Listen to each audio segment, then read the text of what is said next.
What's good, family?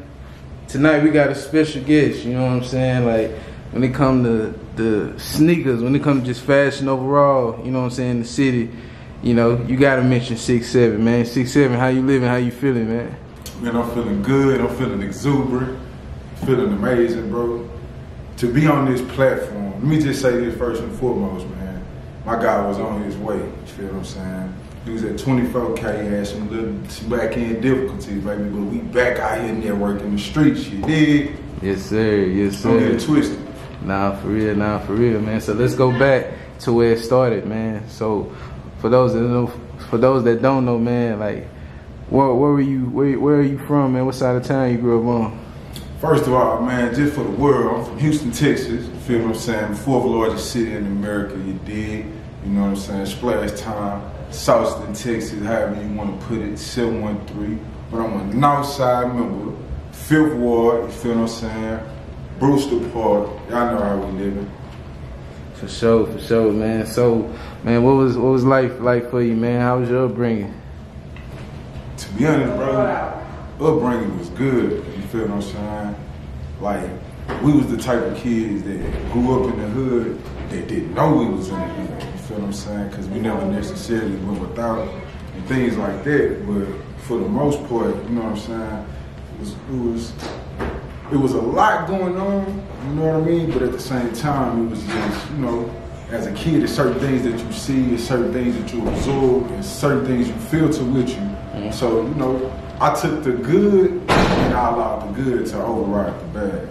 No, for sure. So what era? Like, are you a 80s baby, 90s baby? 87, baby, to be exact. 87. So, man, how would you describe, like, just growing up in the 80s and 90s, man, just overall? Not just in Fifth Ward, but just Houston overall. All right, so first of all, y'all got to think, man, 93, 94, that was a hell of a time in Houston, you feel what I'm saying? Because we was the back-to-back champions. Ain't too many teams in the league. You know how hard it is to go back-to-back, you feel what I'm saying? So like Rudy Tom Jonathan said, never underestimate the heart of a champion. So paying attention to all of what was going on in Houston at that time, as far as sports, entertainment, fashion, you know what I'm saying? We had the Ghetto Boys, the Fifth Ward Boys, Tila, just the whole rap-a-lot movement, you know what I'm saying? And growing up around that time, I ain't gonna lie, it was a lot of money. Not necessarily saying just in corporate America and the blue-collar workers, no, I'm talking about it was a lot of money in the streets. Things was just, it was different. And then to see so many people that look good, was always fresh, shining, new cars, swangers, choppers, you know what I'm saying? Riding the new 9.6 Impalas and all of this different type of shit that was going on at that time. It was in abundance. You feel what I'm saying? Yeah. So yeah, it was real dope growing up in the 80s and the 90s. And then it's like a lot of culture that we see like right now. You know what I'm saying? Check the kicks. You feel what I'm saying? These is the 84 forms. Yeah. And a lot of y'all cats don't know that Jordan wanted to sign with Adidas, but before, you know, Adidas came in with their whole game plan, Nike stepped in, but Nike took the silhouette of this shoe, the 84 form, and designed it around this shoe, because that's what, you know what I'm saying, Mike. And then not to mention, bro, Mike, I got on Adidas, but I keep the threes on me, you dig? Let me say. The 88 cement threes, that's my favorite shoe of all time, you feel me? And just, I didn't watch Mike go from the free throw live, but just knowing that history and that nostalgia that comes along with it, like I say, it's a lot of stuff that we look at right now that we mirror that came from that era, you feel what I'm saying? Yeah. And just growing up and taking it, and then coming into the 2000s, it was like we just put our own rendition of what they did in the 80s and the 90s. Nah, for sure. So, what was your favorite streetwear like in the 90s? Ooh, nigga, FUBU. FUBU, yeah. You got, bro, listen, let me tell you something about FUBU. Them cats, they were so smart. I was telling my fiance the other day, I was like, bro, you see, Guap hit me at 12:35 for the video shoot. Shout out Lil Guapo, you feel what I'm saying? My boy back on his second run, you dig? This time it's about to be real major. But Guap hit me, FaceTime me like 12:30 in the morning. I was asleep. He like 6, man, I need that tea because I finna go to a video shoot, right? Woo woo, blase, blase. But I said that to say this. At that time when FUBU was coming up, they put everything into mainstream hip hop and underground hip hop. You did? Because I remember one time I was sitting in front of the TV. There's no cap. They had LL Cool J on a Gap commercial with a FUBU hat, and then he did a freestyle, and he was like, "For us, by us." And I was like, "Damn, did that nigga just say FUBU on the Gap commercial?" So like around that time, if you didn't have FUBU on, bro, now it was certain other brands, Pili Pili, you feel what I'm saying, Miyoshi, Mecca, RP55, a lot of dope ass brands back then coming up in the early 90s. Late 90s, you know, early 2000s, but FUBU, bro, I'm talking about hundreds of millions of dollars. No brainer, bro. If you didn't listen, bro. FUBU got so cold, they came out with the FUBU jersey that said Northside on it. They even had a jersey that said Phil Ford, bro. Man. Yeah, no cap. So it was like they understood not only what was going on in New York, but they transcended that, you know what I'm saying, nationwide and worldwide. So yeah, it was always FUBU, always. No, for sure. What about the 2000s, man? Because 2000 had some nice streetwear as well. You know what I'm saying? Iceberg jeans. If you didn't have the Daffy Duck, you didn't have the Tom and Jerry, you didn't have the Sylvester. What was his name? Sylvester the cat. Yeah. Him chasing Tweety Bird. Man, I remember, bro. 9th grade year. This 2001. I came to school. First day of school, bro. Iceberg jean jacket, iceberg pants, iceberg tee, iceberg shoes, and the iceberg belt, Tom and Jerry. Bro, they was designing so live, like going around the belt, it was Tom chasing Jerry all the way around the belt, and then come back up around the shirt, and then go all the way back through the jacket. So it was like, in the 2000s, Iceberg was a designer brand, but it was cultivating the streets. Yeah. If you feel what I'm saying. Because I thought at first Iceberg was an American brand, the European. You feel what I'm Italian. Damn.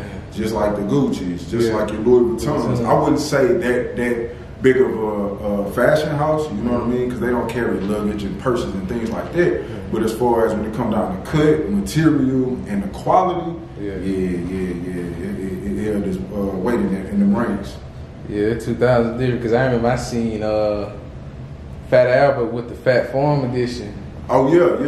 I done seen a couple Fat Albert collabs. I done seen, you know, there was a time when niggas would wear the oversized big tees, the oversized jeans. Facts. Niggas wearing Gino Green jackets and all that. That Gino Green was hitting. So now we gotta go 99, 2000s, the early 01s, but then when we talking like 05, 06, when I really started getting some money at 16, 17, bro, it was Fat Form. It was LRG, Coogee, Crown Holder. You feel what I'm saying? All of these Caesar. You know, we used to come down with the Maury Gators on. You feel what I'm saying? No socks.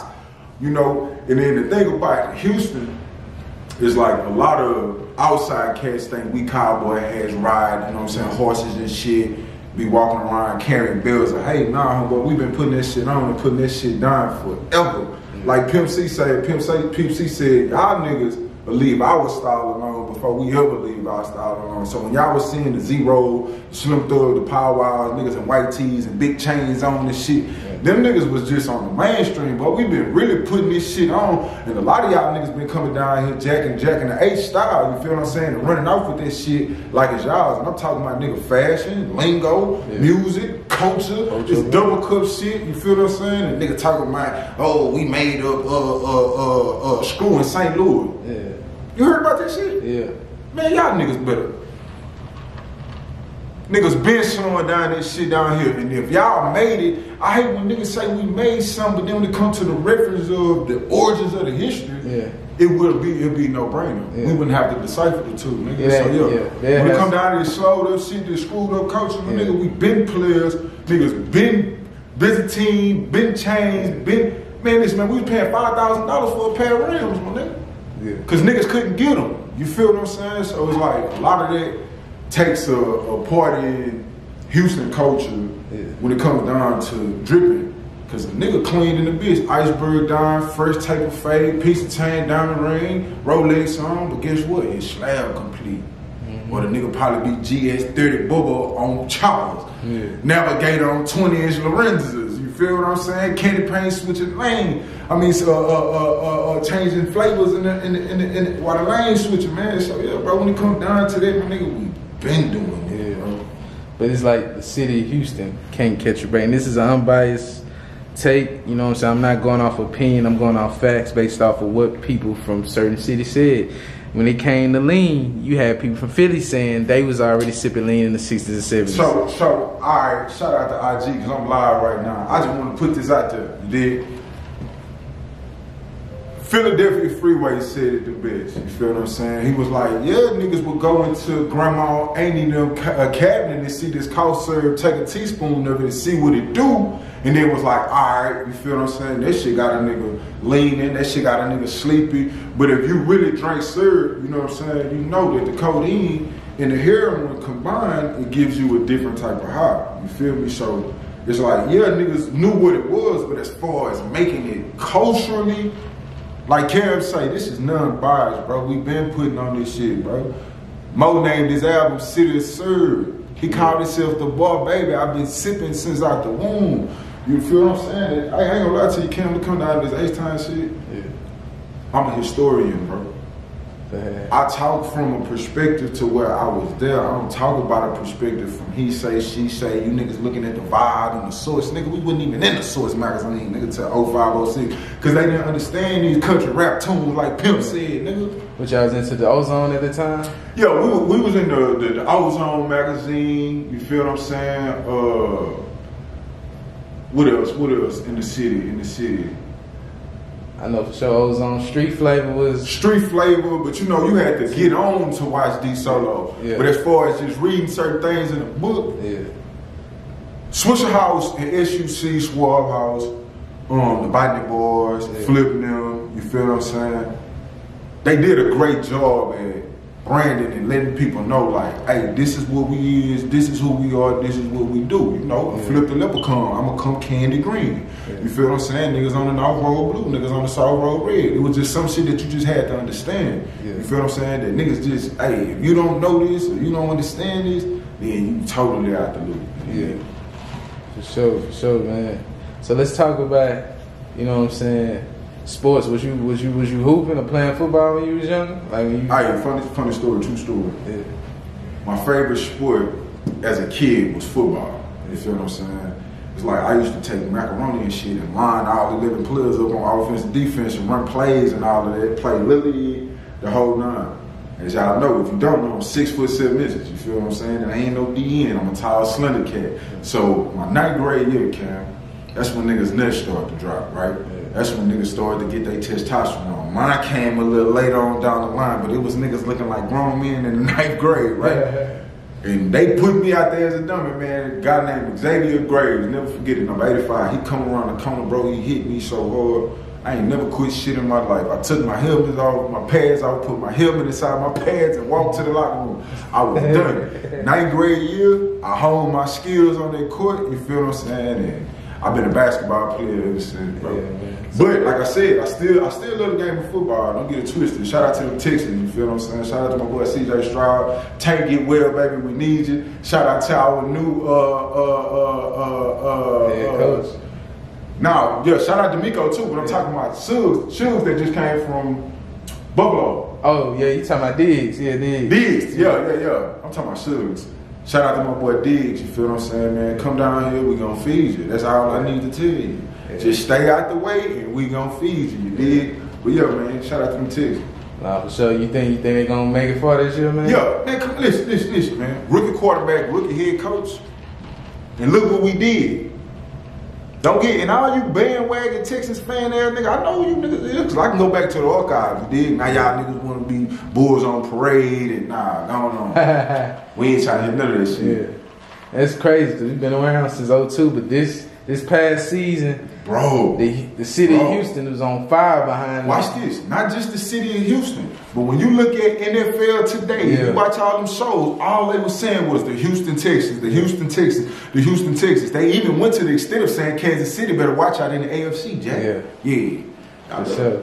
Yeah. It's crazy because the rookie quarterback and the rookie coach, like they changed the whole perspective. Don't forget Tank. Tank Dale, Don't forget Tank. Tank Dale, U of H. Y'all brought a lot of unity back to the city. You feel what I'm saying? Shout out to them Astros. You feel what I'm saying? We've been doing our thing. A lot of hating. You know what I'm saying? Niggas saying we've been stealing signs. I say that too, nigga. We if every year we in the World Series, I would hate us too. Yeah, But I ain't like I understand they did what they did. At the end of the day, you still got to play baseball. You got to be able to hit a 90-mile-per-hour baseball. All I'm saying is, you cannot. There's no staging it. There's no faking it. Even if I know your pitches, I still got to connect with the ball, man. Yeah. So and then shout out to my boy Dusty, man. I hate you retired on me, bro. We having a mediocre season right now. Hopefully, after All-Star break, we'll pick it up. But right now, man, it ain't looking too good, bro. Yeah. But you know what they say, man. All three Houston teams can't be wrong. Hey, that's bull. That's bull. Cause don't forget, after the Rockets went back to back, the Comets went back to back to back to back. The WNBA was like, you know what? They too good. We gotta. Y'all can't have an expansion team no more. It's like what? Yeah, man. Shout out to them Comets. I've been hearing rumors. Cause shout out to my boy B Swoops, that Cheryl Swoops little brother. But yeah, man. Shout out to my boy Swoops, man. There's rumors going around that we probably be coming back with expansion. Yeah, man. So they were saying, Fertitta's gonna do the same thing Leslie Alexander did, own the Rockets and then bring the Comets back. So Fertitta, he's big with the University of Houston Cougars. Facts. And he own the Rockets. Yeah, got the gym. All right. And he's changing the culture of the Rockets. Facts. So shout out to Jalen. Yeah. Shout out to the whole squad. I ain't gonna say shout out to Jalen, but to answer your question, Tillman, I'll be at the post up, bro. I know yeah. So come on with it, man. We need that team, bro, because we supporting everything you doing down to Landry's, every restaurant. Look, man, we even like I say, to the extent of what's going on over there at U of H, the whole nine, what you doing with the Rockets, the whole nine, man. So we need the Comets back because I love what's going on right now in women's college. Yeah. Basketball. You feel what I'm saying? Shout out to Caitlin Clark. Shout out Angel Reese. Shout out Angel Reese's teammate that's over there with her at the Chicago Sky. Oh, you talking about Cardoso? Yeah, shout out Cardoso. You did your thing, girl. You feel what I'm saying? Got that jury, and that's what it's all about. But we need a WNBA team. Tillman, if you just happen to see this, we need that WNBA team, whatever y'all need me to do, man. You know what I'm saying? I coach, shooting coach, whatever. and I just know for a fact, once they come back, them season tickets gonna be gone. Yeah, they gonna go through the roof. But all right, let me say this. Let me say this too. When it came down to watching WNBA, it kind of like tore my heart apart because we had the greats. We had the Cynthia Coopers. We had the Cheryl Swoops. We had the Kim Perrott. We had the RP Kim Perrott. Tina Thompson, you know what I'm saying? And the list goes on. But at that time, man, we were so in tune with what the Comets had going on, even to the point I had a jersey. I had the Comets basketball. So then it also gives that Astroworld feel. We may never get Astroworld back, but if we get the Houston Comets back, it'll give my children and all of the other kids who've only heard the stories and heard about the legends, you know what I'm saying, and heard about the franchise. But I feel like if we bring that back, man, it'll just give everybody a nostalgic moment to be able to bask in. And at the end of the day, man, it's good for the city.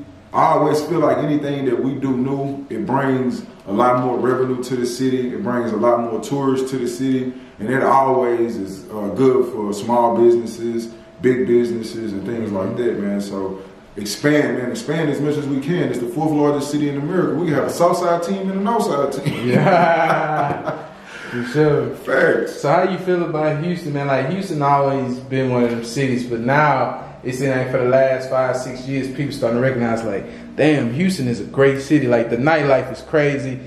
There's a lot of black people that stay here. Like it's just beautiful. You know what I'm saying? They say everything big in Texas, and the people agreeing with it. Facts, man, facts. So being around the nightlife, you feel what I'm saying? For y'all who don't know, me and my guy, Jay Stone, shout out to Rich Life Stone, we started for club promoting, bro, back in like 07. We was called the Fantastic Flow, shout out to Cam.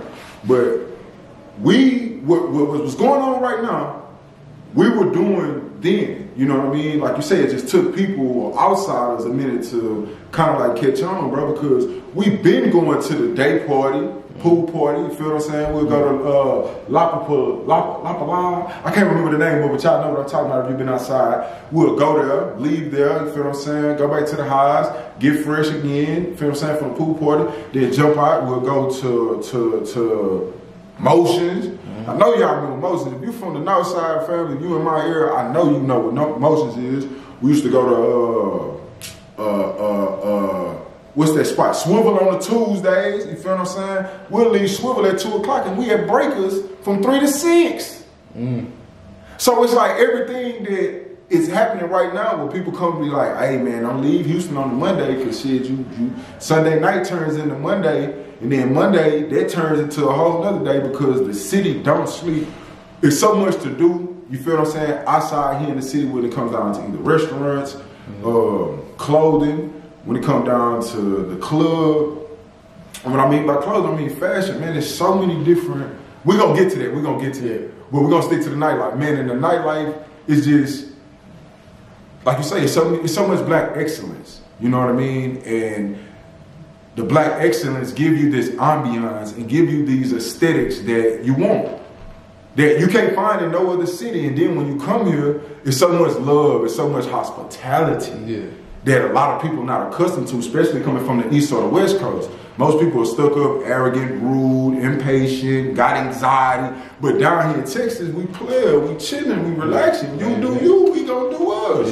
Period. But yeah, that's my whole take of it. Yeah, and it's like Houston different because you got rappers making songs about Houston. Like they run to that one bad female, dedicate the whole song. Man, listen, what Rich Homie said 12 years ago. I was in Houston for a little minute. Now I'm back in town.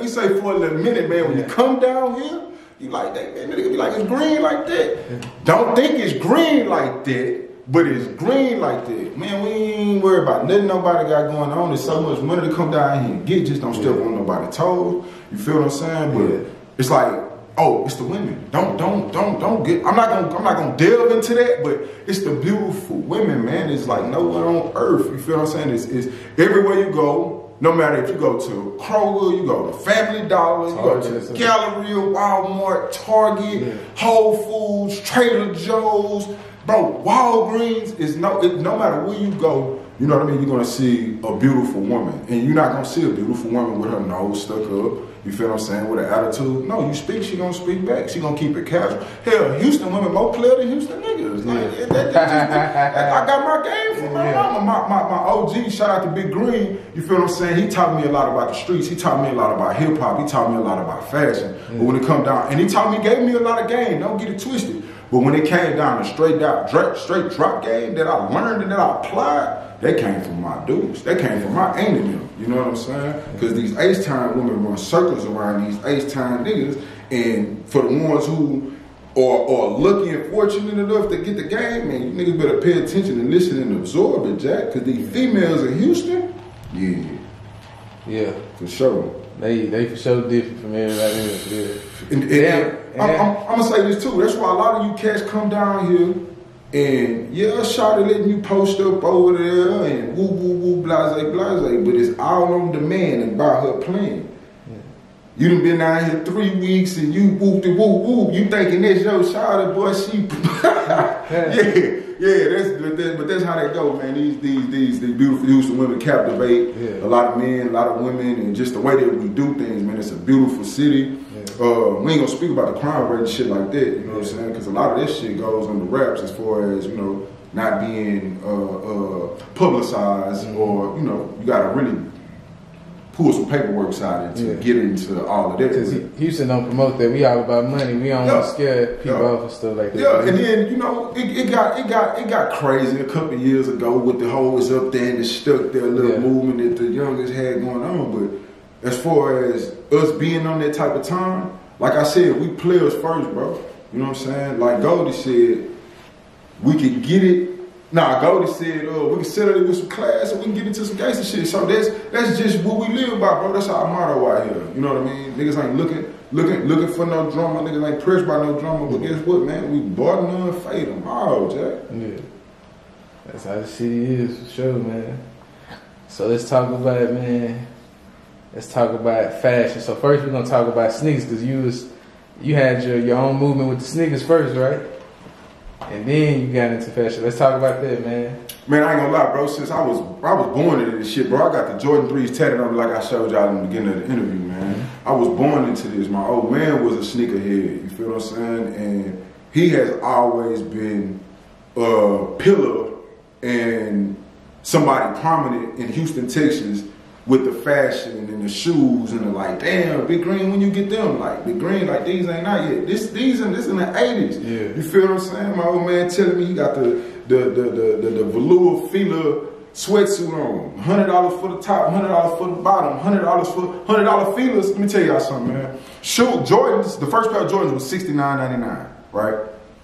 These Adidas I got on was like $80, but back then the Filas, any type of Filas, $100 out the gate, and this was back in the 80s. Mm-hmm. So it's like coming up and seeing him be who he is and how he move when it comes down to like, oh nah, you can't wear them. Because my mama used to dress us like Carlton Banks. Yeah. You feel what I'm saying? The polo chinos with the topsiders, polo shirt with the sweater over our neck, you know what I'm saying? Yeah. That's how she wanted us to look, because you know, her whole ordeal was, and I understand it now more than ever, but her whole ordeal was, you know, she wanted us to dress the part, look the part, you know what I'm saying, to where you could be successful, or, you know, clean cut, blend into society. But every time I would go back to Fifth Ward with my daddy, nah, nigga, we finna go to the mall. Y'all finna get up out of this old preppy ass shit. Yeah. You know what I'm saying? And that's when we coming down New Jays, up tempo, Scottie Pippins, Barclays, pennies, you feel what I'm saying? So the whole nine. And another thing, you know,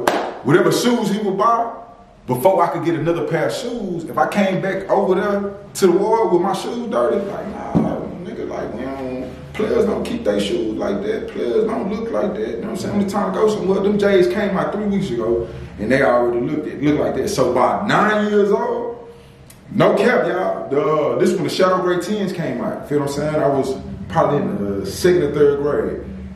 Man, I beat these shoes so bad, they had a hole on the side of them. Man, my old man was like, nah, homeboy, you ain't getting no more shoes. So once that concept applied, I was like, nah, I gotta keep my shit ice white. So, or however fresh they supposed to look, anytime I come back to the ward, I'll make sure my shoes was clean. I'll make sure, you know what I'm saying, my shit was up to par, because I knew I was gonna get some more sneakers.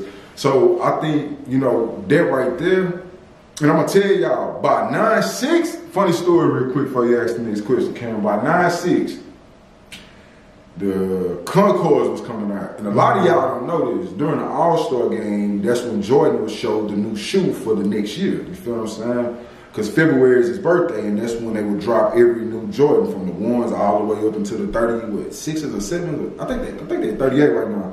But anyway, whenever they would drop the shoes, you feel what I'm saying, they would show them on the All-Star game, and then, you know, I can't think of what's Jordan homeboy name who married Felicia Rashad. Amar Rashad would always show the new Jordan. So when I seen them, I called my daddy, yo, I need those patent leather Jordans. I don't care what's going on. I don't care how you got to get them. I need those joints. You feel what I'm saying? Y'all got to remember it's 9-5. Boom. Christmas time come around. Open up my gift. Gonna fuck y'all head up, man. Man, I had the Grant Hills. And if y'all remember the Grant Hills with the patent leather strip going down the side, with the triangle with the patent leather on the right side of the shoe, he got me those. He like, yeah, man, Pac had these on, and the Brenda's got a baby video. Man, I don't care. Them ain't Mike's. Yeah. Got my little brother the Concords. And then, for a lot of y'all don't know this, back then, Jordans would drop, they would sell out, and then that following Wednesday, nigga, the restock would come. You feel what I'm saying? And when the restock came, of course, true enough, I got the Concords, but that's where it all started from, Cam. You feel what I'm saying? Big Green.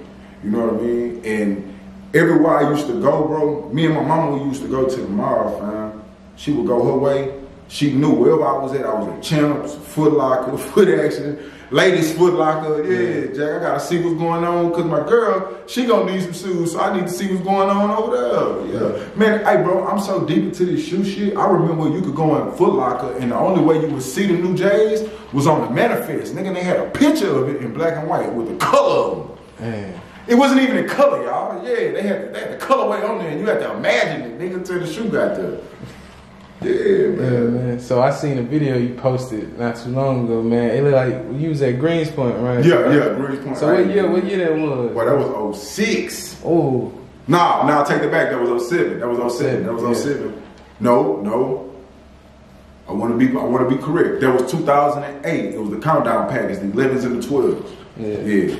That was. I seen them lines, but Greenspoint used to always go crazy for the 11s, like around December. And I ain't gonna lie, man. Listen, check your artifacts.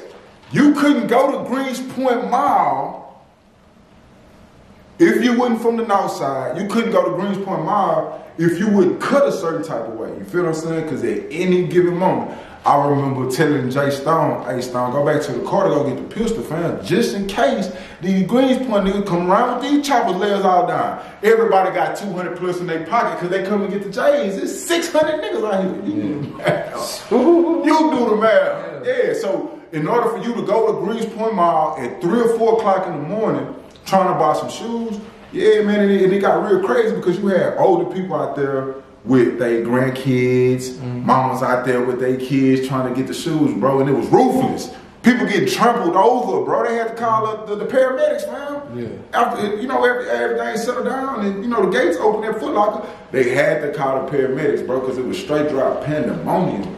And for all y'all who don't know, do your research about Greenspoint Mall, man. R.I.P. Greenspoint Mall. That's a legendary mall. Shout out to Hookup. You feel what I'm saying? Shout out to Jimmy Jazz and all of the other stores that came in there with that shit, that underground shit. I ain't gonna lie, bro. Hookup, listen. Shout out to Sheriff and Romeo, my nigga. Hookup and Giorgio's.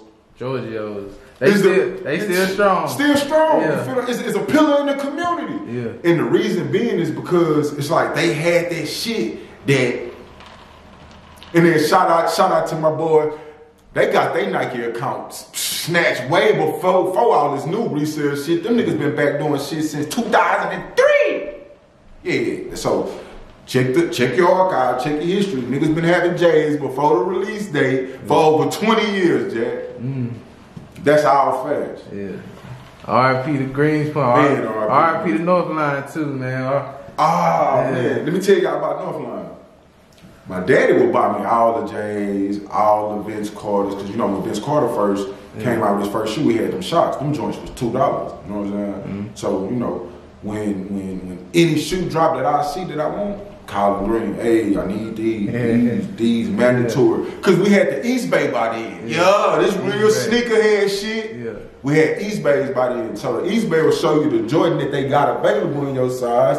Then right up under that, they're gonna show you the new colorway, and then they're gonna show the release date. That's what the whole release date before 23 is back, before Nike Talk, before all of this shit, bro. That was the original form, bro, where we discussed and talked about shoes. But yeah, man, back then it was crazy, bro. Yeah, so man, like I said, the East Bay, that was our form, that was our hub to know what all the new releases was gonna come and everything like that. So back then, if you didn't know what was on that manifest or you didn't know what shoes was dropping, it was just impossible for you to be in the loop. You know what I mean? And that's how I know who the real true sneakerheads is to this day, Cam. Yeah, because a lot of y'all, and it's no knock to a new sneakerhead. Welcome to the community. You know what I'm saying? We love and embrace y'all, but y'all wasn't there though.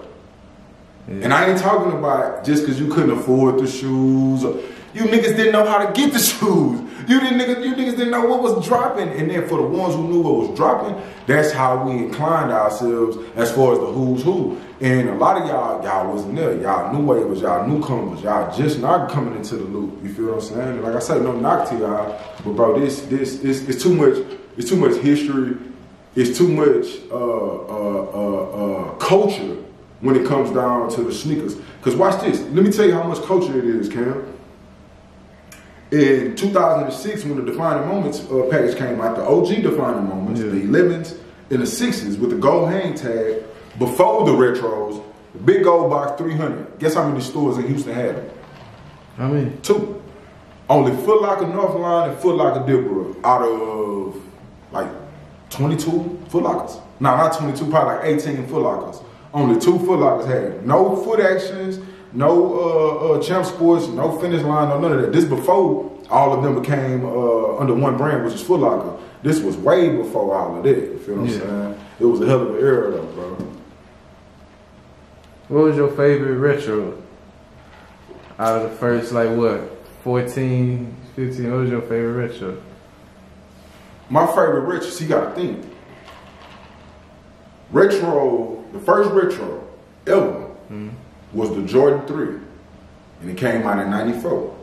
You remember that. The Jordans came out in 88. The 3s originally came out in 88. So 6 years later, they was like, fuck it, we're gonna reboot them and see if people will still buy them. And guess what? When they rebooted them, people still bought them, and then they continued it on. So I always say this: my favorite shoe of all time is the '88 threes. You know what I'm saying? They tatted on me. They in my skin forever, bro. I love the shoe. I love the silhouette. And real sneakerheads know, bro. Cement threes, the white joints go with everything. Yeah. You feel what I'm saying? So man, we're gonna talk about, man, just your take on the industry, man. What's your take on the Kendrick and Drake shit, man? Man. Contrary to popular belief, my nigga, this is a bad moment in hip hop, bro. And the reason why I say it's a bad moment in hip hop is because it's like we knew it was a rat in the game, and when I say that, I'm using that metaphorically. You feel what I'm saying? We always knew this nigga Drake was, you know. What do we look at when we say Drake? We look at artistry. Cross my legs on this one. We look at penmanship. We look at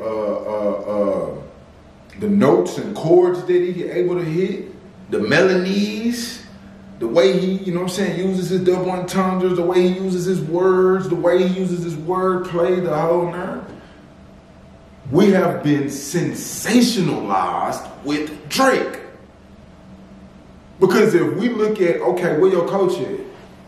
It's like, well, nigga, y'all don't got too much popping up there in Canada, but nigga, you niggas can't even tote pistols for you to even be on no street shit, for you to even be on no gangster shit. And I'm talking about culturally as far as when it comes down to not the origins of hip hop, but a deep sector of hip hop. Yeah. You feel what I'm saying? And it's like, we've always said Drake is pop. We've always said Drake is crossover. We've always said Drake is R&B. We've always said that Drake is Drake. We gave him almost his own genre. Yeah. But then when y'all say he's the top of hip hop, okay, let's pull out that real hip hop shit. Show me those streams. Yeah. Not Controller. Not oh nah, what's my name? We talking about real hip hop, my nigga. Drake. All right, hey man. I'm a music head, so when it comes down to music, yeah, my nigga, you create some good tunes, some create vibes, you feel what I'm saying? But bro, please get this top of hip hop shit out your head, bro.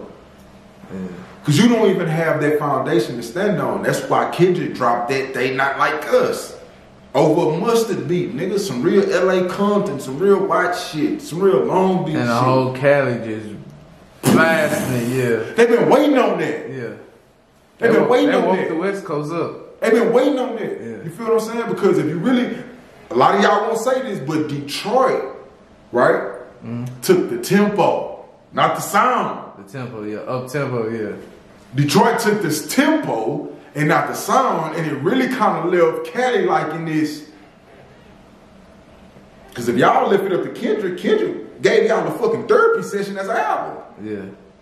My auntie is a man now, type shit. I don't knock him or whatever, but at the same time, we have to take into consideration, bro, the elements of hip hop. And Kendrick just showed Drake, like, nigga, this is an element that you can't take it to, have never took it to, because if you drop something like this, my nigga, you have to be featured at LA artists. Yeah. Or if you drop something like this, you know, 903, we're doing a little. Yeah. whatever that nigga name every is. time you use a certain sound, it's another artist sound. It's already curated. The reference track is already made. Cause I see him do hella Houston like songs and didn't have a Houston artist. Yeah. Who gave him permission to drop November 27th? Who? These are the things that I would like to discuss and talk about when it comes to the ranks. And then Jay-Z want to throw his woo woo woo, but it's silent. Y'all gotta watch it. He don't talk, he don't broadcast. But Jay-Z, you see why he opting out of this whole ordeal. Because he remember when, you know, planting niggas in the, giving niggas verses, you know, and then throwing shots at niggas like Drake say, we pull up in yacht so big that they try to hit us with both fines, big pimpin', yeah, just like the old times. And Dre like, whoa. I mean, Jay-Z like, whoa, nigga, big pimpin' just like the old time. Nigga, you wasn't there. And nigga, that was our yacht, nigga. Yeah. That video we shot, we paid for it, nigga. Yeah. Them hoes you seen, them bottles of Cristal, and Moët cars, nigga, that was our shit, nigga. Yeah. You gotta pay Wayne, Baby, Jay, and I ain't talking about Z, I'm talking about the old man. Yeah. Jay has gotta get his little issue. Republic gotta get they back in as a subsidiary of Universe. What is you talking about? Big pimpin' just like in the old times. Then Jay say, niggas always asking me the key. Till you own your own, you can't be free. Till you own your own, you can't be me. Yeah, real hip hop shit. Drake, what are you talking about? You always coaching, vulturing over shit. You always running your mouth. You always overstepping your boundaries, my nigga, because you know, nigga, Lucian planted you here, fam. Baby and Slim took you to Universal like, here it is, nigga. You think Wayne is a sensationalized artist. Wayne ain't no gangster. Wayne Alicious, he's one of my favorite rappers, but Wayne ain't no gangster. Wayne shot himself. Yeah, and waited for that loud man to come pick him up out and see the flow. Yeah. So when it come down to all this, you know, where's you getting this pass? Drake said in his recent album, For All the Dogs, he said, keep it real, I wasn't gangster till now. How you jump off the porch at 35, Drake? Why? Because you got a little money, you fuck with the mob, and you got ties, and you know how niggas really get down. But gangsters moving silent, so why was we talking about we got mob ties and we can get niggas knocked off? You lame for that, blood. That's just like Kendrick Lamar saying, nigga, I have when he come to Pyro, niggas come like you. That's obvious. So when it come down to hip hop, like A$AP Rocky said, we still don't trust you. That nigga say, fuck keeping this shit hip hop. I want to see a fuck nigga bleed out. But when it come down to Drake, it's like, Drake, why you getting yourself involved in this hip hop street shit when these are bodyguards, bro? These people, families, these people got families. Mothers who love them, children who love them, my nigga, and you putting them at the forefront of your beef to protect you because you're not no gangster. You ain't got no niggas coming from, them niggas can't even own guns in Toronto. You ain't got no niggas coming from Canada down to the States ready to wipe nothing down, but guess what, nigga? They ready to go up there and wipe y'all know. And niggas probably ain't got nothing to do with the beef. So you really in danger, Drake. And it's not on no Canada, America shit. It's just like, bro, we've watched you grow up, my nigga. You got too many flaws in the game. You got your black face. You got your using nigga with the hard R. Those are dead giveaways that you're an industry plant, my nigga. And this is a bad time for hip hop because we've let Drake ride the wave for too long. And then now it's looking like it's a 20v1, which makes it look like he's that nigga. Yeah. Kush roll, glass full, I deserve the better things. Niggas with no money act like money isn't everything. Basically what I'm saying, blood, you've been talking about nothing since your first album. And you got a couple of cuts where you go in there with these hella bona fide writers and producers and y'all curate some good music, my nigga. But no, my nigga, you ain't the top spot of hip hop, my nigga. And you might want to let this shit die down, bro, because the heavy hitters of the game is really saying, nigga, the shit that you've been doing and how you've been moving, we gave you your sound, nigga. What Kendrick said, nigga, Quavo said you could be from the north side. Yeah. Thug made you feel like you was a slime. 21 gave you street cred. And I ain't gonna talk about the dick pulling and sucking, dick sucking shit these Houston niggas did for you. Yeah. So at the end of the day, bro, when it come down to this hip hop shit, bro, you have no foundation to transcend back from or transcend to, bro. So just leave it alone, baby. Yeah. And I think Drake, he's a great artist, but as far as hip hop, it ain't much substance because all of the greats had substance in their songs. When it come to Tupac, Dear Mama, Shed So Many Tears, you know. When it came to Big, Juicy, you know what I'm saying? When it came to Jay-Z, he had his song. Kanye, Through the Wire, you know, College Dropout, yeah. But now that when you talk about Kanye, my nigga, let's go more conscious. Let's go All Files Down. Yeah. As far as on the commercial level. You feel what I'm saying? And then you dissect Kanye's discography, bro. It's like, man, this man been saying some shit that you niggas ain't frankly been listening to. Going over our heads. Going over niggas' heads because it's like, damn, we not ready to hear that yet. It's like, when he say, I can't even go to the store without, I can't even go to the grocery store without some ones that's clean and a shirt with a team. It's seen we live in the American dream. The people's highs up got the lowest self-esteem. You know what I'm saying? And we wasn't ready to hear those type of lyrics at that time. Because of that backpack rapper. Everybody want to listen to straight gangster shit after 50. Now after 50, nigga during the 50, nigga during the mixtape 50 wave. Yeah. College Dropout came out in 01. Think about this. Oh yeah. 02 was 50 mixtape run. Yeah. Before he dropped Bulletproof. That mixtape run, Cam, nigga had us on a whole. Now don't think I won't hit you cause I'm popular. I got a P90 Ruger to pop for you. Catch you slipping, I'ma give you what I got for you. My clip loaded with 15 shots for. Yeah, them niggas been on that drill shit in New York, but Kanye gave us a breath of fresh air, bro. Yeah. Like a nigga could jam this shit and learn something and be on some fly nigga shit at the same time. And when he came up with the chopping and the speeding up the samples and shit like that, it was like, oh yeah. Kane was different. And then like it was a point in time, remember when Beanie tried to, you know, call him gay, certain niggas tried to call him soft. Because of how he dressed. You know, bro was wearing the polo with the Louis Vuitton, having shit wrapped around his neck. Like he was dressing preppy. Facts. But now, you know, you got niggas doing the shit he did 20 years ago. Like, nah, I ain't gonna lie, bro. I don't respect the Lil Uzis. I don't respect the Playboy Carters. Oh, yeah, I fuck with thug music, my nigga. But when you first came into this game, my nigga, you made it very obvious.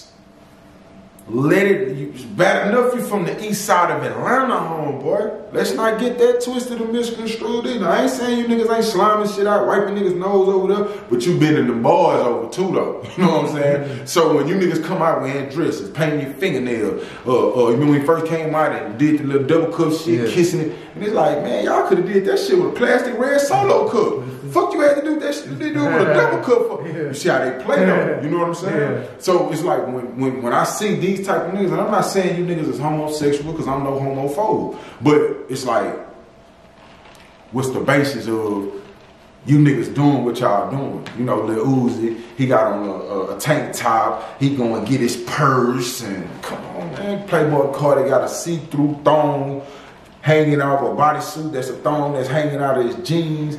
It's like, hey, I understand you niggas is devil worshippers and all of this other shit, but y'all want to go to church and find the Lord after these demons that suck your soul out, bro. Yeah. And y'all don't want to talk about that in the game. And your music then fuck these kids' heads up, But how is that everybody believe in God, but nobody believe in Satan or demonic entities? How could we be so naive? People are naive about God. People so shallow in their spirit that it's not anchored or tied into nothing. So whatever way the wind blows, that's where you will see their ass float. Because they not anchored to anything. No morals, no principles, no values, none of this shit. If these niggas is doing this, guess what? We're going to be on it. Them niggas paint their fingernails, guess what? Give me red, white, and blue. Fuck it, give me the rainbow. And then you ask these same cats in interviews, would you want your son paint his nails? Hell nah. Well, why are you influencing? Well, they need daddies. They need woo. But it's like, all right, fam, you have this power. But that's what I was saying about motherfuckers who not anchored to anything. You're susceptible to anything. So when you see them doing the demonic shit and putting it into your subconscious mind, you don't understand and realize what's going on. But it's taking place, you feel me? But if you anchor to something and you able to decipher and filter, all right, okay, this is what this is, we're gonna go this way. And that's what the game is right now. Like, all you niggas go get the same bust down. All you niggas go get the Expect a Gadget tee. All you niggas go buy the same big ass Balenciagas. All you niggas want to wear wallet chains. All you niggas want to look like punk rock stars, but ain't nothing but punks. Yeah. And this is just my take on it. You feel what I'm saying? And I don't knock the new generation though, but I do knock ignorance. And ignorance is bliss. Long as you people are seeing this shit and taking it and saying, "Oh, I want to emulate it," they doing their job. You know, take my horse down to the Old Town Road. That was just such a pure song that me and my daughter would sing and have fun with. But look how y'all take the innocence from anything and then turn it into demonic for y'all reasons. But yeah, Ken, that's how I feel about the industry, man. Fuck them niggas. I've check this out. I'm gonna give you a funny story. I saw Quavo in Takeoff for Paint, RP Takeoff. You feel what I'm saying? They came down here. My nigga Cheddar the Connect and Kiati had them come down here. This was like right after or right during the whole Versace run. You know what I'm saying? Them niggas was Versace silk down, Versace glasses, Versace chains. Y'all remember this shit, 2012. But yeah, man, my nigga Cheddar hit me. He like, man, hey bro, who got some oil? I'm like, shit, man, I hit my people, but shit, I probably got something left. He was, shit, we need a paint. This one act was live. It's 2012. Yeah. And I ain't gonna lie, man, shout out to Quavo, RP Takeout, man. Them niggas, I ain't had no more drink. Them niggas kicked me back a deuce out the paint, man. Let me pull up with them. Feel what I'm saying? We smoke big dope the whole nine. But when it come down to, this before they became industry. And I ain't gonna lie, shout out to DJ Darrell. Now, I don't think it was DJ Darrell. I think it was that manager, the one that's always with him. Yeah. You'll see him hooping in the leagues they play. What's that league called? The league that be on. Yeah, with Chris Brown and all them. Yeah. Then he be hooping in the league with them. But he the nigga road manager. And when we was in the limo when I was serving the niggas, whatever, it was just me, Quavo, Takeout. This when MCM was hot. You remember the MCM backpacks and shit? Yeah. Nigga, they got nothing but money. I'm talking about stacks of money, weed, and jewelry in the MCM backpack. Now remember, it's just me, him, Quavo, and Takeoff in the limo, just woo chopping it up. They manager coming in, they manager like, man, what the fuck y'all on? Basically saying like, y'all niggas on some green shit, cause if I was on some raw shit or to take them niggas down, it was Gucci, cause it ain't nothing but me, them, and they ain't got no pistols, no security guard, no bodyguard. But I said that to say, man, shout out to them young niggas, man, they, you know what I'm saying, real stiff. You tell them niggas some real northside niggas, man. Yeah. Nah, for sure. Long live them, man. Long live Takeout, man. That nigga was a solid nigga, quiet, humble, to himself. Even, you know, we ran into each other, you know what I'm saying, a few more times, you know what I'm saying, down the line, a few years later, you know what I mean, on some tired shit. But yeah, man, them niggas stay humble, remain who they is, and you know what I'm saying, for the most part, man, them niggas solid, bro. And I can't speak about Offset. I never met that man a day in my life. Shout out to him and everything that he got going on, man. Especially that collab with Denim Tears. Yeah. You feel me? Hopefully, you know what I'm saying, we can put some shit in the works or whatever, man. Yeah, man, get at me, man. I'm coming. Yeah. So we're gonna talk about that, man. So how do you feel about, man, just our people? Like, it's a lot of our people that love the black independent streetwear, but you have a lot who still dick ride, dick pull the European designers. They'll spend their last on that, but ask for a discount. For a discount for the small brands. Yeah. I mean, I look at that like this, man. When you that nigga, black tee, white tee, you feel what I'm saying? What's a shirt, white beat, tank top. It don't matter what you put on, what you take off, you still that nigga. So a lot of niggas who not them niggas, they gotta go put on the Balenciaga. They not gonna go wear nothing regular. It's gotta be Balenciaga. The t-shirt gotta be $500. The pants gotta be $600. The hoodie gotta be $800. The shoes gotta be $1,000. And that's what you kept. That's the basis of who you are, your outfit and your ensemble, my nigga. Yeah.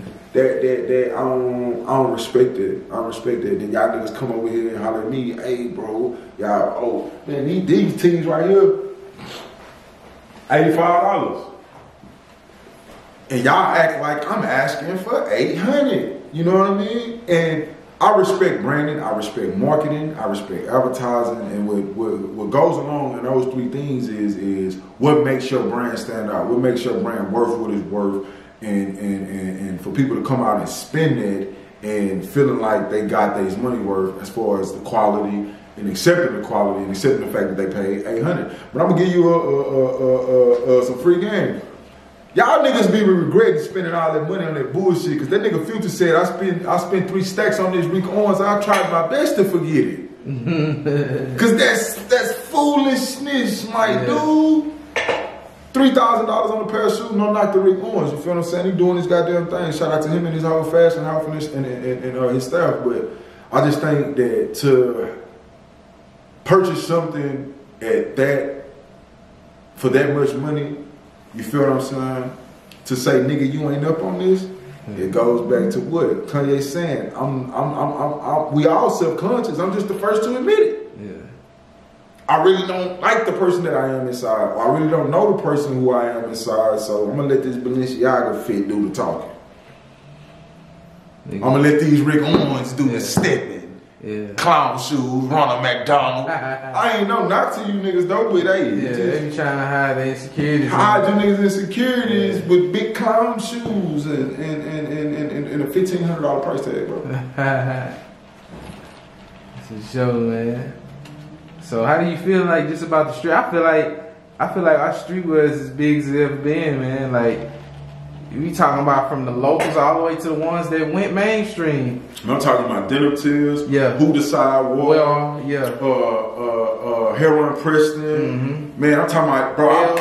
Hellstar, bro. I be sitting there all day. Shout out to Rich Guard. You feel what I'm saying? I ain't no hater, my nigga. Hey, shout out to Rich Guard. The reason why I say ain't no hater, man, it's back end. That ain't got nothing to do with me or you or y'all. But yeah, man. Hey, when it comes down to the nigga is up here competing and letting these high fashion and those brands we speaking about know, like, hey man, I'm on y'all heels. I got it figured out. You feel me? But shout out to him. I feel like the streetwear, like you say, from the small local brands all the way to the brands who are transcending in the game right now, we let these big fashion houses know, like, hey bro, y'all have had y'all way in the game to where you gotta be Gucci down, you gotta be Louis down. Shout out to Pharrell, bro. Listen to me. Shout out to Pharrell. I feel like he overlooked, like he slept on, because we talk about Ye became a billionaire over Yeezy, but when we talk about Vape, when we talk about what else? BBC, all the Billionaire Boys Club. Billionaire Boy Club. Yeah. What's the other joint? Now, you know, he fuck with the Louis Vuitton now. Like, that's what I'm saying. He created direct over there at Louis Vuitton, and I'm telling you, bro, these are some of the most intricate, beautiful pieces that I've ever seen in my life, bro. Yeah. And not just because it's Louis Vuitton. And that's the thing where what I'm kind of like speaking about, but we can't not talk about Pharrell and not talk about the alley that Virgil threw. RP Virgil, Off-White, Pyrex. Yeah. Go check the archives, fam. You can see me and my niggas in 2011, 2012 with that Pyrex shit on. Yeah. Hood by there. Yeah. And let's not talk about how the shit he did for Ye. Like when he left Ye and went to Louis Vuitton, Ye was pissed. That just showed how bad Virgil was. I'm gonna say this just me, right? This is why I feel like Ye was pissed. Don't forget the whole Louis Vuitton done. Yeah. Where he had 4 of his own different shoes, multiple colorways, 4 different silhouettes. Yeah. You feel what I'm saying? With the matching 3-piece cashmere joint, the silk joints, the shoes that went along with their whole collection. But Kanye opened up the gate, right? Virgil created the path. You know what I'm saying? So to think about it, it's just a gate that leads to nothing. Yeah. That's what Kanye did. Because remember, it was around the same time that he did his whole ordeal with Nike. Yeah. You know what I'm saying? And Nike was the Red Octobers and the Solar joints. Nike, the ones and twos. Yeah, Nike fumble, Nike fumble like a motherfucker. You feel what I'm saying? But Kanye was like, listen, bro, I need all creative control because y'all don't have the vision or the forward thinking like I got. You know what I mean? To be able to, like I said, transcend the streets. Y'all niggas don't know what's hot in the streets. Yeah. Or even if y'all do know what's hot in the streets from y'all numbers in the marketing, But y'all don't know, let me design this, let me put this in here. Even with all the country shit he was putting, when he was putting the Horus and Isis and Osiris all in the shoes before niggas really became conscious to know what a third eye was, a pineal gland.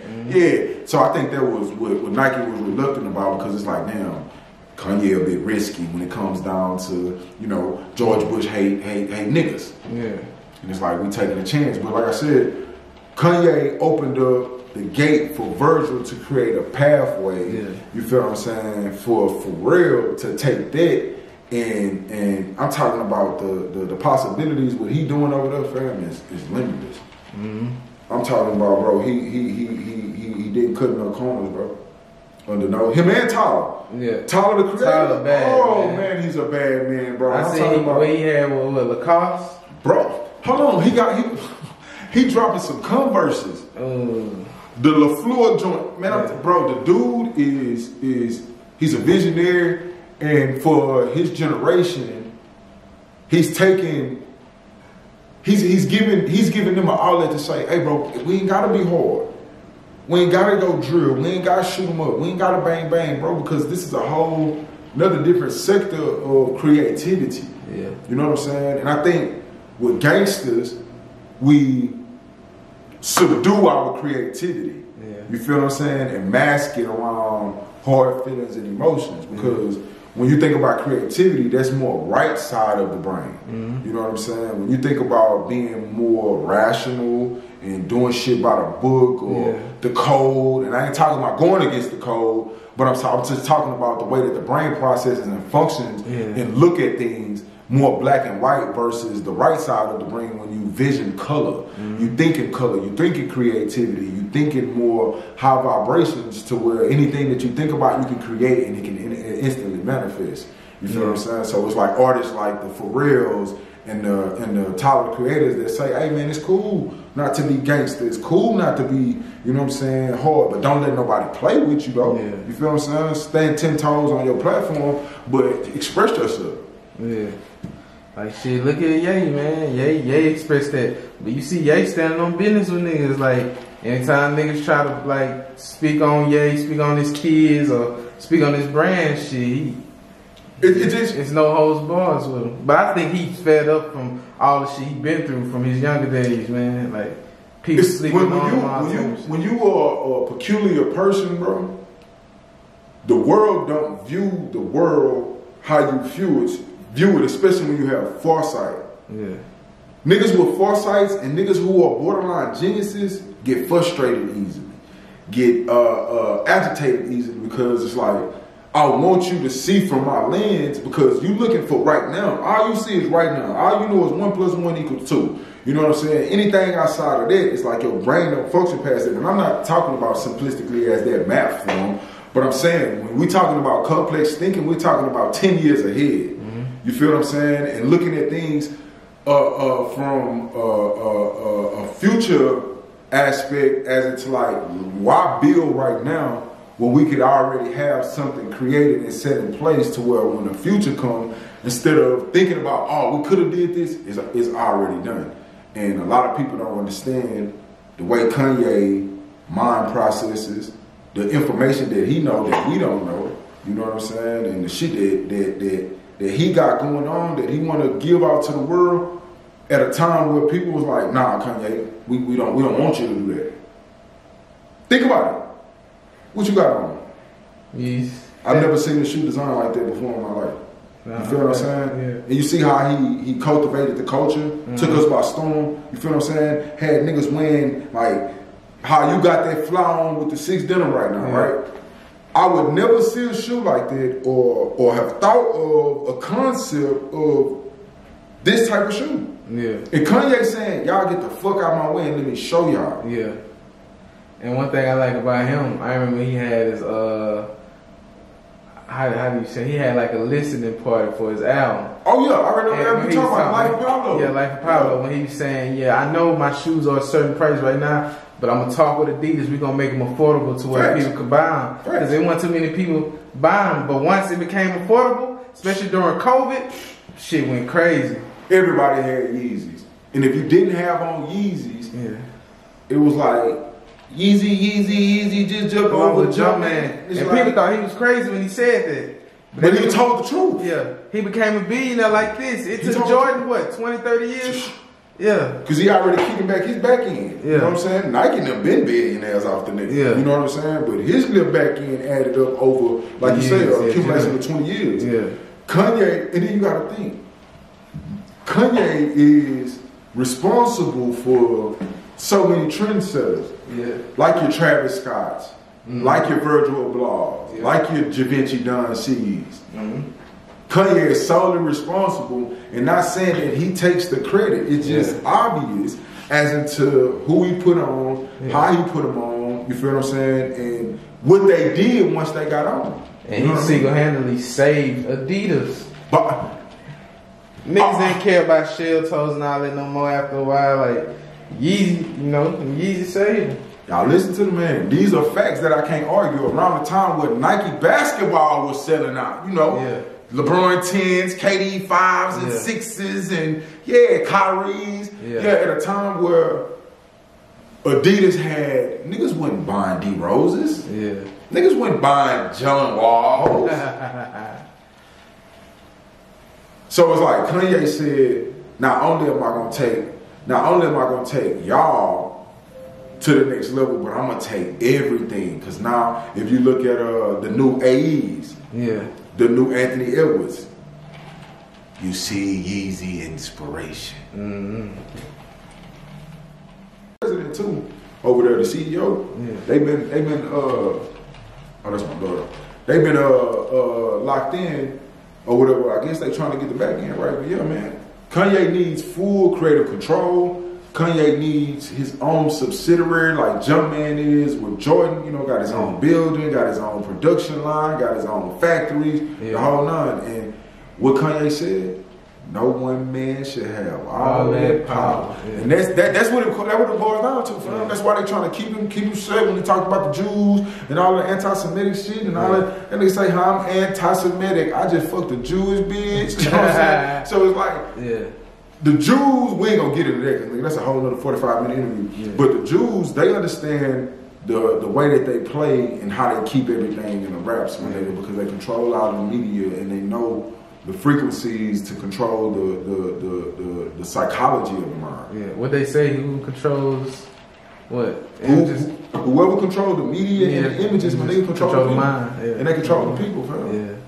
Simple and plain. Because, like I said, all of these things are being embedded into our subconscious mind. That's even like when you hear a certain song or a certain melody, and it's like, why am I singing this fucking song? I don't particularly like this song. Just like Pound Town, I'm going to Pound Town. I never went to Apple Music, Spotify, and put that song on, right? But the algorithm forced it into my subconscious mind. No, I didn't say I liked it. No, I'm talking about just overall. To where you will find yourself, Pound Town, So it's like drill music, some fucked up songs. You don't really like it at first. You be like, that shit too dark. But after a while, it's programmed into yourself.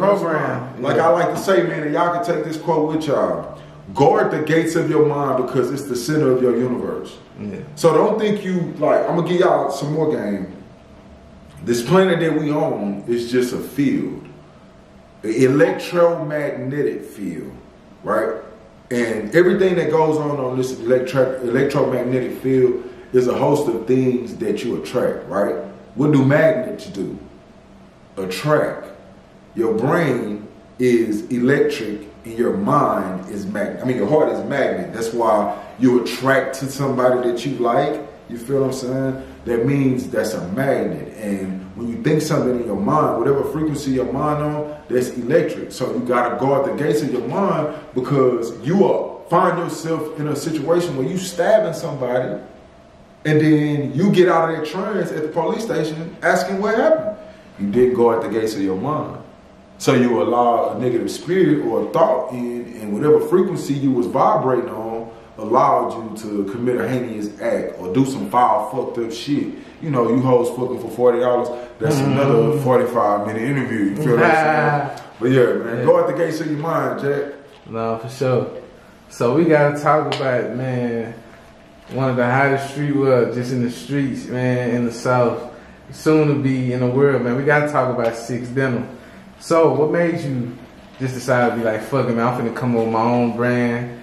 You know, I'm flying most of these niggas, man. I know what's going on. Like, I'm gonna create my own shit. What made you came up with 6 Denim jeans? Man, I'm gonna tell y'all, bro, since grade school, bro, in the back of, you know, I'm an 87 baby, so, you know what I'm saying? And our school books in the back of the workbook, like the last 4 or 5 pages used to be blank. Nigga, I was drawing Jordans and t-shirts and clothes to match the J's, 3rd, 4th grade. So it's like, I've always had that, man, let me tweak something with my outfit, cause nigga got the same shirt, but his shirt ain't like this. This like 5th, 6th grade, painting my shoes, you know what I'm saying? I don't know if you remember the Dipset era, when they used to have like the scribble painted shirts and shit. Oh yeah, man, we was making them motherfuckers. And 12 years ago, I was actually designing for a clothing brand called Michael Ziani. That was another real dope ass streetwear brand, you know what I'm saying, in the streets of Houston. 10, 12 years ago, well 12, 15 years ago for shit show, I started designing for that brand and I learned a lot about the game. Mm-hmm. And I'm talking about how motherfuckers talk about vendors and all that shit. Yeah. Now we've been doing it, you know what I'm saying? Yeah. Sourcing fabrics straight off the mill, cutting sewn. Man, I'm talking about, bro, it's and I'm not gonna say no names, but it's sweatshops right here in Houston, Texas. You feel what I'm saying? Mm-hmm. With 50, 60 motherfucking machines going at one time, with motherfuckers being there 16, 17 hours a day, working. Illegal. Yeah, we know what side of town is on. She better, yeah. You know, if you from Houston, from Houston, Belle Isle, yeah. Wherever you see the signs change from English to Ching Ching Chong, better understand what's going on. But you know, I was designing for that brand, and you know, a lot of people, man, 6 man, you don't do your own shit, bro. Woo woo woo. So what happened was, 2-3 years went by, bro. We going all over America. You feel what I'm saying? We hitting this trade show. We hitting this con, you know, sneaker con, fashion cons, all of these different conventions and shit that they were having. And the guys who the brand was for, Michael and the other guy named Chris Ziani, they was like, man, them niggas taking off. Hold on, bro. Cause they was in business with another guy who had became the owner of the brand, but he was the investor. So they got me to start designing because these dudes were fucking up the back end. They would make the clothes, but then when it come down to kick the back end back, they would never kick the back end back. So the nigga was like, man, you know what? I own the name and I own the brand. We just need to find somebody to design and shit. I was buying the brand, bro. Yeah. And the chick was like, man, see, you be flying with this, bro. You think you can design clothes? In my sleep. And I started designing the clothes. Future Ward, Rocco Ward, Rich Homie Quan Ward, Slim Thug. I even did a SUC in Swisher House tee with everybody's name on it. I'm talking about OG Run C, Slim Thug, Mike Jones, Power Wow, all the way from Fat Pat, Big Hawk, Big Mo. Yeah, and I had the licenses to use the SUC symbol. Sit down with Michael Watts, paid him $500 to use the Swisher House symbol. Everybody named it like this whole none. So when I started doing all that, the guys from Ziani sent out a cease and desist. And at that time, cease and desist, for y'all who don't know, if someone has a brand or name that's similar to yours or yours, depending on what's going on with the subsidiaries, they can send out a letter to stop everything till legal due process is held. You feel what I'm saying? So it's like we couldn't sell no more merch, we couldn't design nothing new until all of the legal shit took its course, and then the judge made his final ruling X, Y, and Z. I opted out of all that shit because I ain't got time for the court. I don't play court game. I don't play suing games, cease and desist, tattletale shit, street shit. I don't play in the court of law. So I got away from that and took a 8 to 10 year hiatus. That's when I went into Crispy Souls store. And that's when I was selling, you know what I'm saying, the shoes. I had the whole shoe shit going on. And then I just got, I'm not gonna say I got tired of people thinking, oh man, let me just go buy some t-shirts and press some and now I got a clothing line. That's not what that is. And that's no knock to people who want to make a few extra dollars on the side because they want to print some shirts up with a Cricut machine. That's more of a hobby. You feel what I'm saying? So I was just like, man, let me jump into the street game. I mean, the street fashion game Because there's not too many people that's in the street fashion game that design streetwear actually in the streets. Yeah. You know, you come to my block, you're gonna see me as a billboard. You feel what I'm saying? And everybody that's from my block, and we call our block Brewster Harlem, you feel what I'm saying? Because when you look at New York, it's a lot of fly cats out there in New York, but when it comes down to the central or the mecca of New York where the fly cats at, it's in Harlem.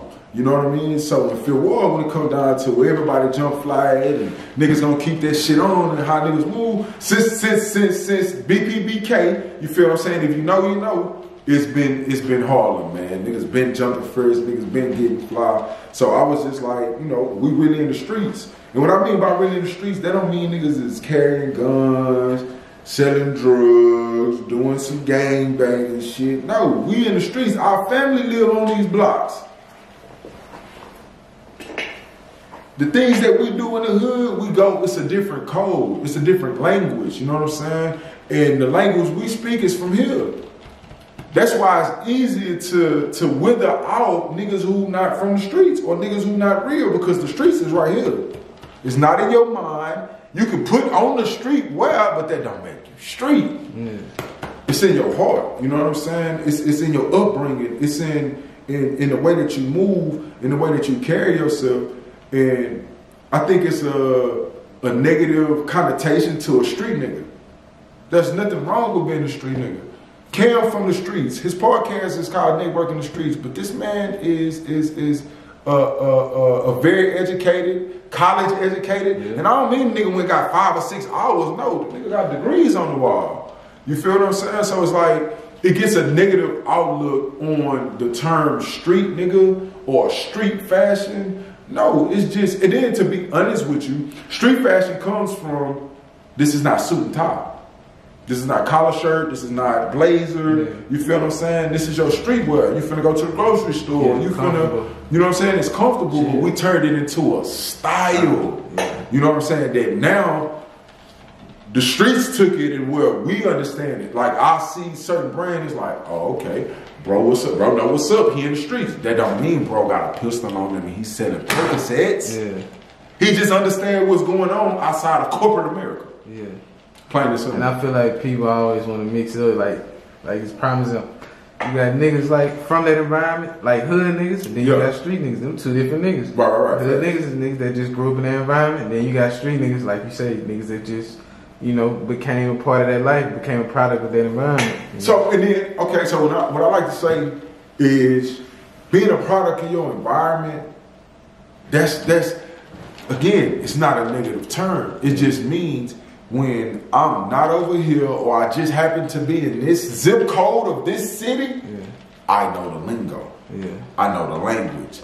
I know the code. I know the do's. I know the do nots. You feel what I'm saying? It don't mean I'm a mass murderer. It don't mean that you can't leave your purse around me. It don't mean all of the shit that people would make to seem out to be in the streets, fam. The streets have some of the most intellectual, innovative people you will ever meet in your freaking life. For real. Don't be fooled by these degrees and don't be fooled about these people with these titles. My nigga, 85% of it is nepotism. Nigga don't know shit about the job, but his uncle owned the company, so he got the position. But the person who really knows the job or the person who knows the work, 9 times out of 10 may be a person from the streets who a little rougher on the edges and not as clean cut as we talked about at the beginning of the interview. So 9 times out of 10 they won't be susceptible to get that job or get that placement. But in all actuality, that doesn't negate the fact that he knows what he's doing and he knows the job and he's smart enough to be able to fill the position to even make the company better, because the person who don't know the position is going to be the motherfucker that's getting underpaid that's doing the work. And that's how all of that works. So you know what I'm saying? Next time you see somebody who you think from the streets or you got a negative outlook, stop that thought and talk to that person. Get to know that person. Get to understand that person. Form your own opinion by it. Don't look at just because he's dressed a certain type of way, got a grill in his mouth, or you know what I'm saying, use certain words or certain lingo, or can't articulate himself a way that you would want him to.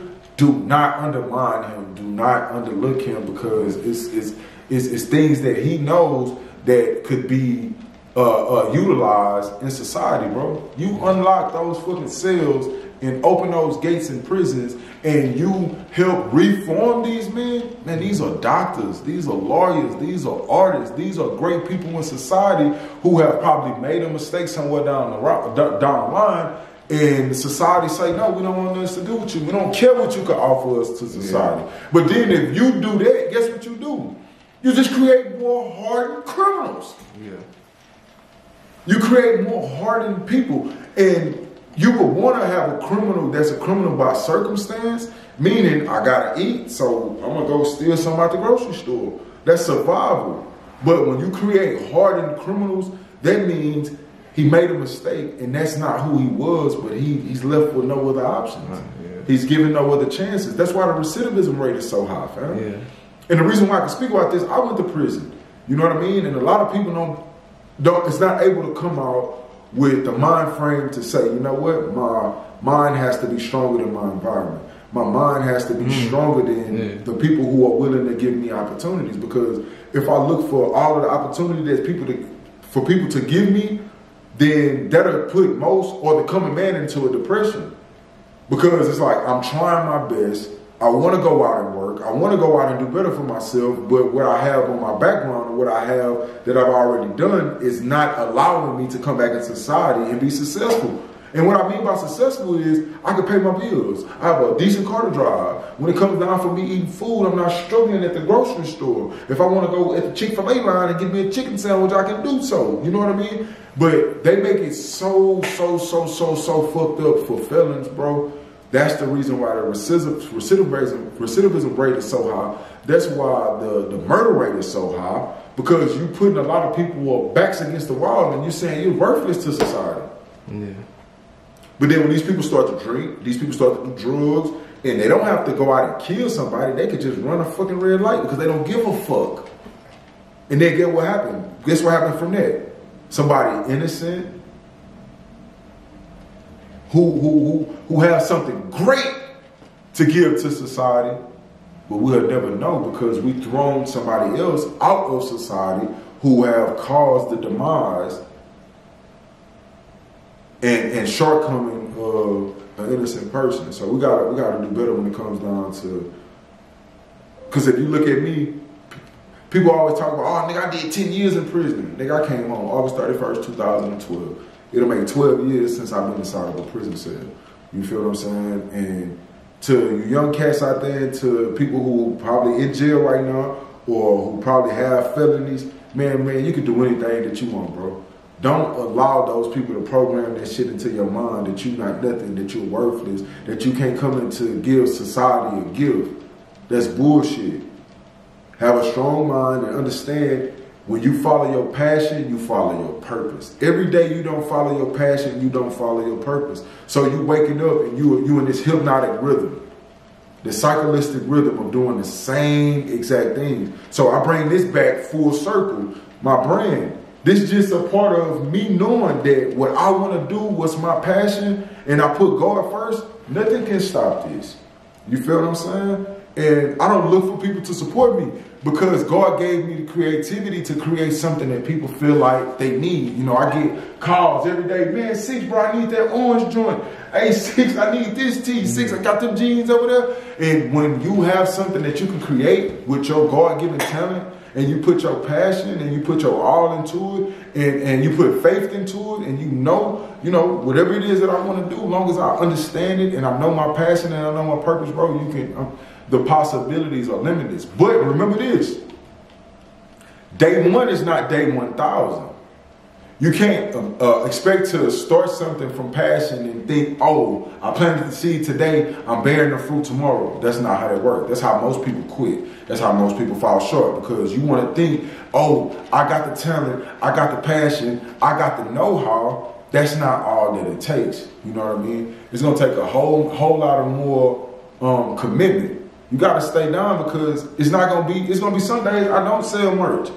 You know what I mean? But that don't discourage me to say, man, bro, I don't want to do this shit no more. Ooh. Nah, that's not how that works. Because I got to give myself time to learn. I got to give myself time to evolve. And I got to give myself time to understand more. It's so much about fashion that there is to know, and when it comes down to it, bro, it's only a fraction of what I know as far as looking at these big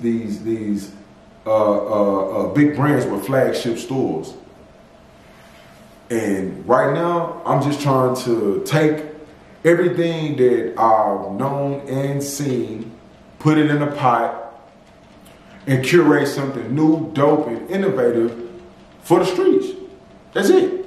I don't care about high fashion. I don't care about the Met Gala. I don't care about New York Fashion Week. I don't care about none of that, man. I just care that when I'm in the streets, when I'm in the club, you know what I'm saying, I'm out and I see 6 Denim blended in with all of the other high fashion brands and all of the other high fashion apparel. That makes me feel good, man. That makes me feel like everything that I'm doing is purpose. It has purpose.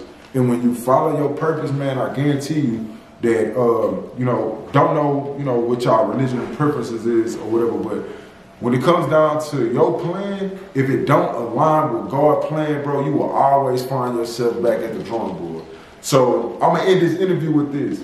6, how do I know what my purpose is? Your purpose is what you know you're capable of in your heart.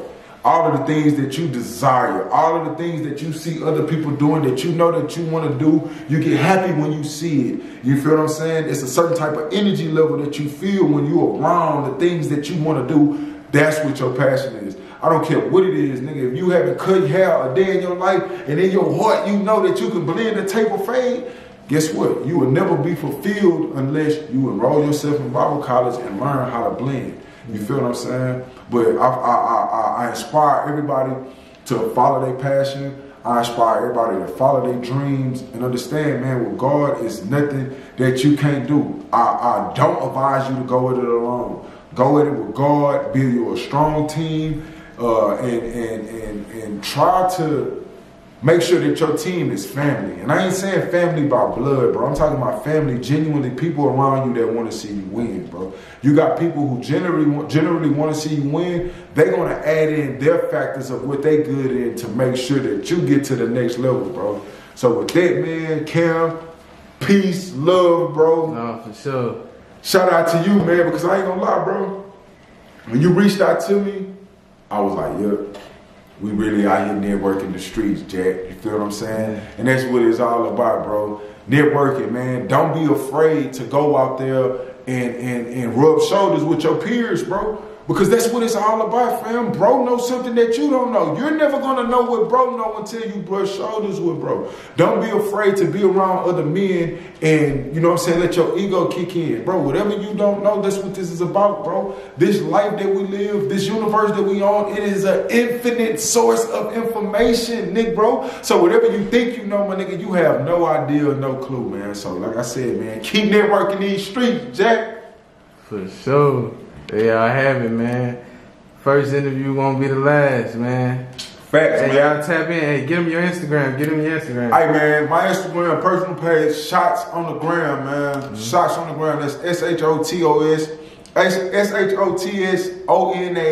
SHOTSONAGRMA.